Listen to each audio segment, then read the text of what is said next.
Graças ao desenvolvimento dos direitos humanos, a maioria dos países hoje tem leis que garantem a liberdade religiosa. Porém, nem todos. Coreia do Norte, Afeganistão, Somália, Arábia Saudita são alguns países que perseguem religiões diferentes daquelas que o Estado prioriza. A Bíblia diz que a nossa liberdade religiosa ela vai acabar. E não serão alguns países que perseguirão os cristãos, será o mundo todo. Vem comigo que eu vou te explicar como isso vai acontecer. Olá, seja bem-vindo a mais um resenha, que bom ter você aqui comigo. E aí, tá gostando do estudo desse trimestre? Estamos quase no final, a gente está aprendendo muito sobre profecia, eu adoro esse assunto e com certeza você está aprendendo muito também. Já aperta esse like aqui, já se inscreve nesse canal, já compartilha aqui esse link lá no grupo da sua família, lá no grupo da sua igreja, no grupo da classe de escola sabatina. Vamos espalhar esse vídeo porque hoje eu tenho uma verdade muito forte para o seu coração. Vem comigo. Semana passada iniciamos um estudo sobre a marca da besta e aprendemos coisas que são importantes para o entendimento da lição de hoje. Eu recomendo você voltar lá, assistir o vídeo anterior para chegar aqui mais entendido de tudo, beleza? Mas resumindo o que a gente conversou no episódio 11, a gente disse que a marca da besta é um poder político-religioso que vai fazer de tudo para silenciar o povo de Deus. Chegamos a essa conclusão estudando a definição de besta que Apocalipse capítulo 13 nos dá. E além de nos ajudar a identificar quem é a besta, Apocalipse 13 também nos ensina como ela vai agir. Combinado? Deu para entender? Resumido? Agora vamos para o estudo de hoje. Diz que a mudança para melhor, não estava muito bom, estava meio ruim também, estava ruim. Agora parece que piorou. Apocalipse 13, verso 5 diz que a besta reinaria durante 42 meses, que de acordo com o princípio dia-ano, são 1260 anos. Esse período é onde a besta, que é um poder religioso, teria autoridade sobre a terra. Gente, se você olhar para a história, esse período realmente ocorreu, entre os anos 538 d.C. a 1798. Aí você fala, BJ, o que aconteceu? Em 538 d.C., o imperador Justiniano concedeu oficialmente ao bispo romano o papel de defensor da fé. Durante a Idade Média, a Igreja Católica Romana desempenhou um papel dominante na Europa Ocidental. O Papa era visto como a figura mais importante da cristandade, e a Igreja ela tinha um grande poder político e econômico. No entanto, durante esse período, a Igreja também perseguiu aqueles que eram considerados hereges, que eram pessoas que não concordavam com a doutrina oficial da Igreja. A chamada Inquisição, ela foi criada para investigar e punir os supostos hereges. Muitos foram torturados, excomungados ou executados em nome da fé. Que tristeza! A Inquisição ela foi particularmente brutal ali na Espanha, onde milhares de judeus, milhares de muçulmanos foram forçados a se converter ao cristianismo ou então enfrentar a morte. Esse período foi tão pesado que ficou conhecido como Reconquista, em que a Igreja e a monarquia espanhola tentaram expulsar todas as religiões não católicas da Península Ibérica. Além disso, a Igreja também censurou e proibiu muitos livros, incluindo a Bíblia em línguas vernáculas. A ideia era manter o controle sobre a interpretação da Bíblia e a doutrina oficial da Igreja. Até que em 1798, o general de Napoleão, chamado Berthier, ele levou o Papa preso, cativo, em cumprimento exato à profecia, exatamente 1260 anos depois que o Papa chegou ao poder em 538 d.C. Gente, isso é muito forte. Isso está na história, isso está no livro. Só dá um Google que você vai descobrir. Esse evento teve um impacto muito significativo no poder da Igreja Católica Romana. O Papa ele foi levado para a França como prisioneiro e foi mantido em cativeiro por vários anos. Durante esse tempo, a Igreja perdeu grande parte da sua influência política e também territorial na Europa. A França, que havia se tornado uma nação oficialmente secular após a Revolução Francesa, não reconheceu a autoridade do Papa e confiscou muito dos seus bens e das suas propriedades ali no seu território. Mas de acordo com Apocalipse 13, verso 12, a ferida mortal seria curada e ela voltaria a ter a sua autoridade. Será que foi isso que aconteceu? Galera, eu me escondi aqui. Eu acho que não dá pra ele ver eu, não.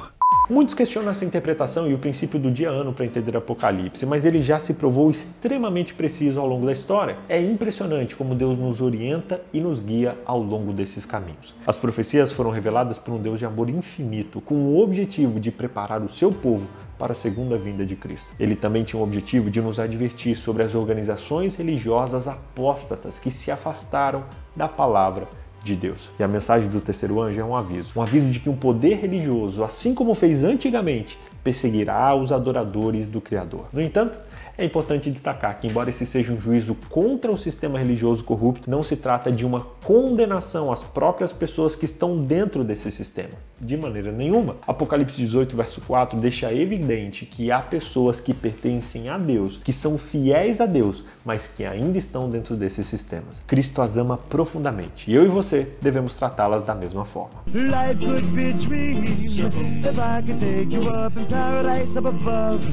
Agora que entendemos como a Bíblia explica que esse poder vai retornar e vai perseguir os adoradores, vamos ver um pouquinho como ele vai fazer isso. Apocalipse 17, verso 12 a 14 nos dá 3 características sobre como isso vai acontecer. Lá nos mostra que eles têm um único propósito e vão dar o seu poder e a sua autoridade à besta. Lá é dito também que eles guerrearão contra o Cordeiro, mas o Cordeiro os vencerá. E vencerão com eles os seus chamados, que são os escolhidos e os fiéis. Primeiro, os poderes políticos, eles se unirão. Eles vão se unir porque eles têm o mesmo propósito e eles oferecem à besta o poder e a autoridade que possuem. O segundo ponto é que essa aliança em torno do erro, ela trava uma guerra contra Jesus, que é o Cordeiro. Terceiro, porque na última guerra da terra, Cristo e os seus seguidores serão triunfantes. Eles sairão triunfantes. Não é a besta quem terá a vitória, mas Cristo Jesus, o nosso Senhor.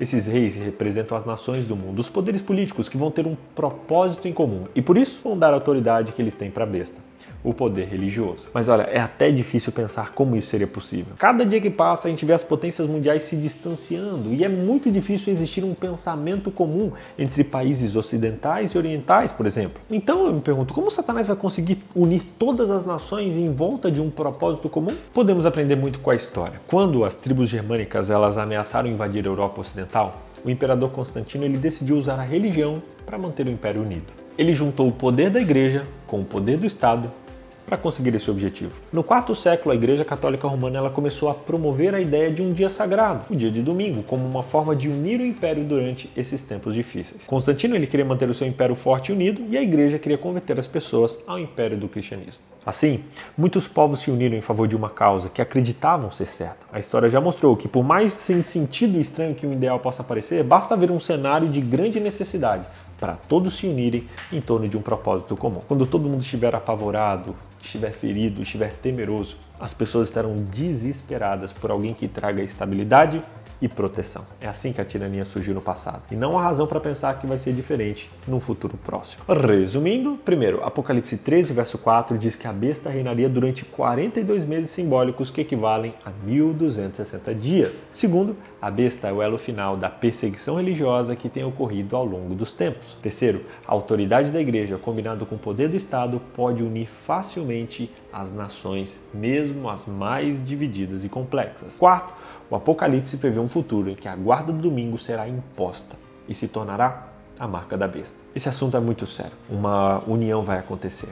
Por mais estranho que possa parecer, logo logo, nações vão se unir em torno de um objetivo comum. E os fiéis guardadores da palavra de Deus, os que seguem os mandamentos de Deus e têm o testemunho de Jesus, serão perseguidos por isso. Eu quero te perguntar, será que se isso acontecesse hoje, você estaria do lado dos que permaneceriam firmes pela verdade? Será que se hoje você fosse pressionado a abrir mão da verdade ou ser morto, o que você escolheria? Será que você estaria do lado de Cristo? Sabe, essa decisão não vai ser feita lá na hora que a gente estiver frente a uns desafios, frente a um juízo, a um tribunal, ou quem sabe até mesmo da morte. Essa decisão tem que ser feita hoje. Se a gente deixar para decidir lá no final, quando eu tiver num problema, numa situação, aí eu decido, meu irmão, você vai decidir pelo erro, você vai decidir pelo caminho mais fácil. Hoje é o dia de firmar os seus pés numa decisão clara, de permanecer fiel à palavra de Deus, fiel à Bíblia, independente do que vai acontecer. Você quer fazer essa decisão hoje? Você quer dizer para Cristo hoje, Senhor, eu aceito o Senhor, eu aceito a sua palavra e ficar do lado da sua palavra independente do que acontecer comigo?